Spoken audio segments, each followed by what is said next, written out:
ETF index mutual funds నేర్చుకుని stock మార్కెట్లో రాణించాలనుకుంటున్నారా? వెంటనే ఈ నెంబర్కి కాల్ చేయండి.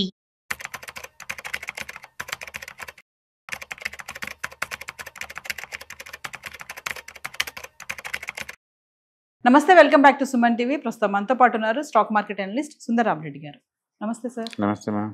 సార్, నేను హోమ్ లోన్ తీసుకోవాలనుకుంటున్నాను. అయితే నాకు ఈఎంఐ క్లియర్ తొందరగా అయిపోవాలి, ప్లస్ నేను తొందరగా క్లోజ్ చేసేసుకోవాలి ఆ లోన్ ని, ఎక్కువ రిస్క్ తీసుకోకుండా. అంటే ఏమైనా టిప్స్ గా సజెషన్స్ ఉన్నాయా? హోమ్ లోన్ తీసుకోవాలని డిసైడ్ అయ్యారు అనుకోండి, బేసికల్ గా ఎవరైనా సరే ఒక హౌస్ లోన్ తీసుకోవాలంటే అండ్ అఫోర్డబిలిటీ ఉందా లేదా చెక్ చేసుకోవాలండి. చాలా మంది అంటే జాబ్ గ్యారంటీ ఉంటుంది, అంటే ఫ్యూచర్ దాకా రిటైర్మెంట్ దాకా వర్క్ చేసుకోవచ్చు అలా అనుకుంటారు.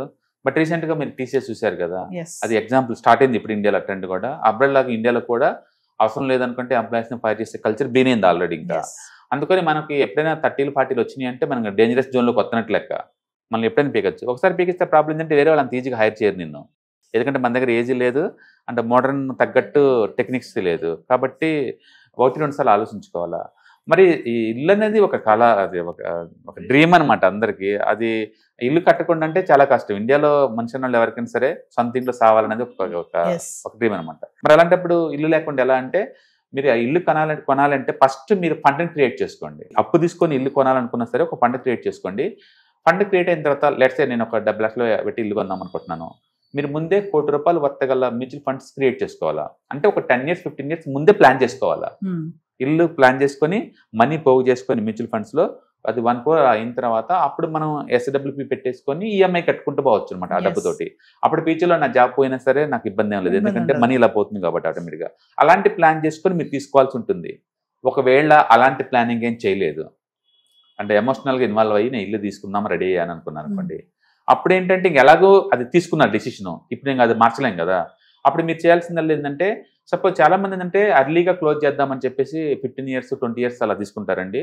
హౌసింగ్ లోన్స్ అనేది అన్నిటికంటే తక్కువ వడ్డీ దొరికే ప్లేస్ అనమాట. అంతకంటే తక్కువ ఇండియాలో ఏడ దొరకదు. మీకు 8.5 9కే దొరుకుతుంది, 8.5. మీరు అదే పర్సనల్ లోన్ తీసుకున్నారనుకోండి 12 to 15% ఉంటుంది. ఓకే, అన్నిటికంటే తక్కువ ఇంట్రెస్ట్ రేట్ దొరికే ఒకే ఒక్క లోన్ ఏంటంటే హౌసింగ్ లోన్స్ అవి. కాబట్టి మీరు ఏం చేయాలంటే ఎంత ఎక్కువ ఇస్తే అంత తీసుకోవటం బెటర్.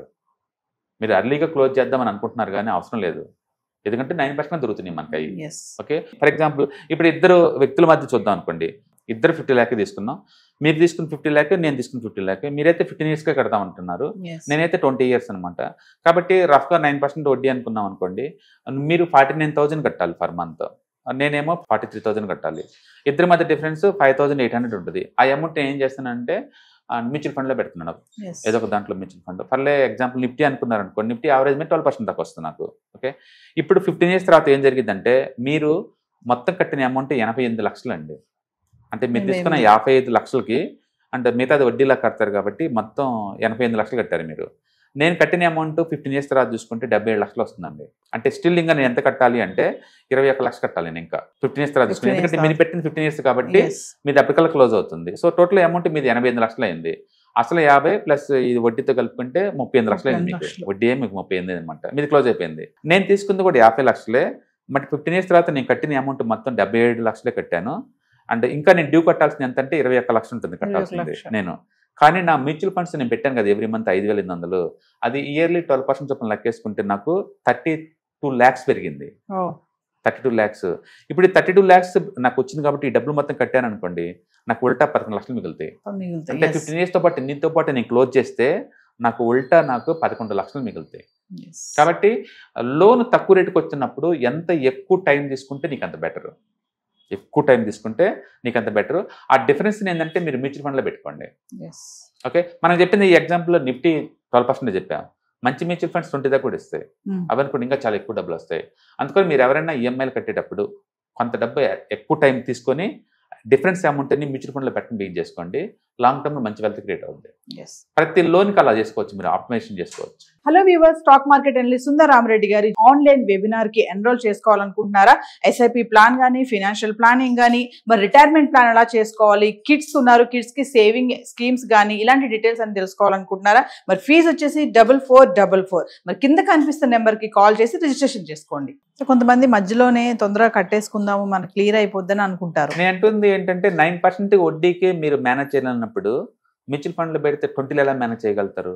Yes. ఎందుకు అది అలా అర్లీగా క్లోజ్ చేసుకోవటం దీనికి ఏమొస్తుంది మీకు క్లోజ్ చేస్తే? కట్టే బదులు ఆ డబ్బుల్ని మ్యూచువల్ ఫండ్లో పెట్టుకోండి. Yes. It's all about knowledge game ఇది. మీకు నాలెడ్జ్ ఉంటేనే అలా చేయగలుగుతారు.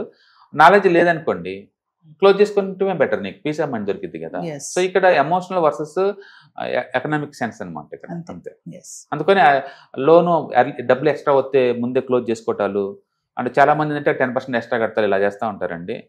అండ్ వీళ్ళు మీ తక్కువ వడ్డీకి ఇంతకన్నా ఎక్కువ రాదు. మీరు లివరేజ్ గేమ్ ఆడాలంటే this is the best time అంతే. Yes. బట్ అదే టైంలో మార్కెట్ నాలెడ్జ్ లేకుండా మీరు 15-20 ఎక్స్పెక్ట్ చేయలేరు కదా. Yes. బట్ ఏదైనా కావచ్చు, మీకు వచ్చింది 9% వడ్డీకి, నిఫ్టీ కొన్న మీకు యావరేజ్ మీద 12% వస్తాయి కదా. సో మీకు ఎక్స్ట్రా 4% సంపాదిస్తున్నారు కదా. Yes. ఇయర్లీ 4% మీద 15 years మీద చాలా ఎక్కువ డబ్బు కదా. కాబట్టి లోన్ ఎంత ఎక్కువ టైం ఉంటే అంత ఎక్కువ టైం ప్రొలాంగ్ చేయటం, ఆ డిఫరెన్స్ అమౌంట్ని మ్యూచువల్ ఫండ్లో పెట్టడం ద్వారా మనం ఎక్కువ సంపాదించుకోవచ్చు. కాబట్టి మ్యూచువల్ ఫండ్ని వాడుకోండి. అట్లా ఈ రూట్ హోమ్ లోన్ పెట్టి ఇల్లు తీసుకున్నా ఫినాన్షియల్ గా ప్లాన్ చేసుకుంటే మీరు అన్నట్టుగా ప్లాన్ చేసుకుంటే నీకు దొరికింది. అందుకని Yes. ప్లానింగ్ లేకుండా ఎమోషనల్ తీసుకోకూడదు. బట్ అన్ఫార్చునేట్లీ రియల్ ఎస్టేట్ గోల్డ్లో ఎకనామికల్ సెన్స్ కన్నా కూడా ఈ ఎమోషనల్ ఇన్వాల్వ్మెంటే ఎక్కువ మంది ఉంటుంది. Yes. అందుకని ఒక ఇల్లు కొన్నోళ్ళు కూడా మళ్ళీ ఇంకొక ఇల్లు కొనడానికి ప్లాన్ చేస్తారు, అది దాటి బయటికి రాలేరు. నేను చాలా మందికి కౌన్సిల్ ఇచ్చాను, కొన్ని వందల మందిని నేను పర్సనల్గా వాళ్ళ పోర్ట్ఫోలియో తెగి చూశాను. వాళ్ళు చాలా మంది రిటైర్మెంట్ కోసం ఎస్ఐపి అని బిగిన్ చేస్తారు, అండ్ ఫండ్ కూడా 1 కోటి రూపాయల దాకా అవుతాయి, మంచి ట్రాక్లో ఉంటారు. ఇంకా 4-5 కోట్లు వచ్చేస్తే ఎంచక్క వాళ్ళు రిటైర్మెంట్ తీసుకోవచ్చు ఇంకా, ఎందుకంటే Yes. ఈ ఫండ్ అవుతుంది కాబట్టి. సడన్గా ఏమవుతుందంటే ఎక్కడో చోట మంచి ఇల్లు దొరుకుతుంది, 2 కోట్లు 3 కోట్లు, ఈ ఫండ్ని క్లోజ్ చేస్తారు. క్లోజ్ చేస్తారు. Yes. క్లోజ్ చేసేసుకొని ఇంకా ఆ ఇల్లు కొంటారు. కొంత ఇప్పుడు ఏముంది ఫండ్ ఇయర్లీ 20% గ్రో అయ్యే ఫండ్స్ క్లోజ్ చేసుకుంటే మీకు ఆ అమౌంట్ ఉండదు కదా. Yes. మళ్ళీ ఇప్పుడు లైఫ్లో కనపడ్డప్పుడు ఏంటంటే ఇప్పుడు ఎంత ఉంది మీ మ్యూచువల్ ఫండ్ అంటే, లేదు సార్ అమ్మేశాను మన ఇల్లు కొన్నాం అంటే, మీకు ఆల్రెడీ ఒక ఇల్లు ఉంది కదా అంటే, ఇది తక్కువలో వస్తుందండి అందుకే వస్తుంది. కొన్నాం అంటారు. Yes. అంటే మనకి ఏం చేయాలో అర్థం కాదు. Okay it's okay, end of the day మీకు అది తప్పు. డబ్బులు నుండి ఎన్ని తప్పులు చేసినా ఏం కాదు, డబ్బులు లేని వాళ్ళు తప్పు చేయకూడదు, వాళ్ళకి ఆల్రెడీ ఉంది కాబట్టి ఏం కాదు అనమాట. అందుకే నేను చాలా మంది చూశాను నిజంగా రిటైర్మెంట్ కోసం ఎవరైనా మ్యూచువల్ ఫండ్స్ లాంగ్ టర్మ్ లో ఉంచుకుంటారంటే చాలా రేరు. 100 మంది ప్రామిస్ చేస్తే 10 మంది కూడా నిలబడలేరు మాట మీద. ఈ మధ్యలో ఏమవుతుందంటే హెల్త్ బాగాలేక దాన్ని క్లోజ్ చేయటము, లేకపోతే ఇంకొక ఇల్లు తక్కువ రేటుకి వస్తుందని చెప్పేసి కొనటం, లేకపోతే వాళ్ళ అబ్బాయికి ఏదైనా రిక్వైర్మెంట్ ఏదో ఒకటి, మొత్తానికి ఏదైనా సరే వాళ్ళ అవసరాలకైతే పనికి వచ్చింది, అదే ఒప్పుకోవాలి. Yes. బట్ కమిట్మెంట్ చాలా తక్కువ మంది దగ్గర చూసాను నేను.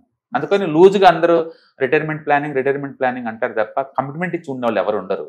Otherwise mutual funds excellent source money make చేయడం లాంగ్ టర్మ్ పాయింట్ ఆఫ్ లో. Yes. బట్ అన్ఫార్చునేట్లీ మనం మనుషులం కాబట్టి ఎమోషన్స్గా ఊరికి ఇన్వాల్వ్ అవుతాం కాబట్టి ఏదో టైంలో టెంప్ట్ అవుతాం.